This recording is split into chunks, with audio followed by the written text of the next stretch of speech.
Next up, we head over to Barrhaven and I speak to Omar. He is the owner of The Baker and he's very passionate about food. He's been in the food industry for many years now, and the community support that he's had during the pandemic has been absolutely incredible. Of course, like everyone, he has been impacted.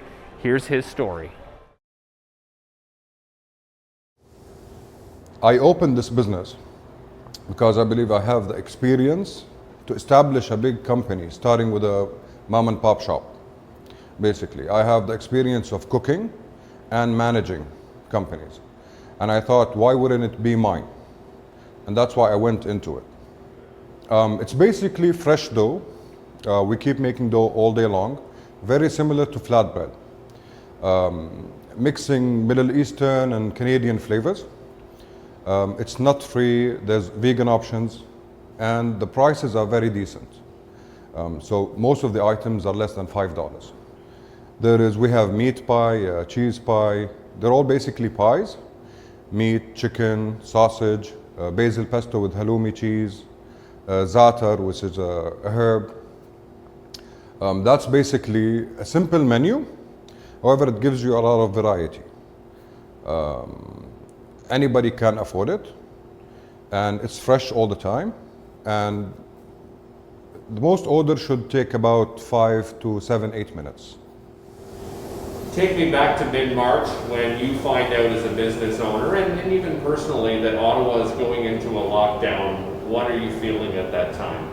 Well, at the time it was pretty scary because we didn't know how to deal with it. I don't think anybody knew, which is understandable. Countries didn't know how to deal with it. As individuals, it was tough on what do we do about it? What are the precautions that we need to take? Do we let people in? Do we not let people in? Should I keep my employees? Should I shut down? There was a lot of questions there. However, I didn't have a feeling that it's going to go away in a week or two. So I had to make the decision, should I stay open or should I close? I think if everybody decided to close, the economy would have failed. There would have been a lot of pressure on big shops, let's say, big grocery shops. A lot of people, honestly, they don't know how to cook at home, or they can't afford it, or a lot of reasons for me to stay open. So at the time, I made the decision to stay open, and I gave my employees a choice where who doesn't feel safe to come to work, he can stay home. So it was their choice. 3 of them decided, you know what, we don't feel safe being at work. We took all the measurements possible. Alcohol was on site. We have the safeguards, sanitizer all the time.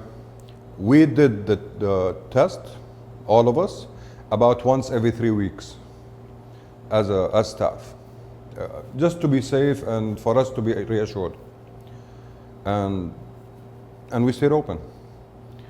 And customers appreciated that we are still open. They supported us. And it was fine. It was tough for the first 2 months, financially, where we didn't meet break-even point, but that's fine, it's understandable. And then it picked up again.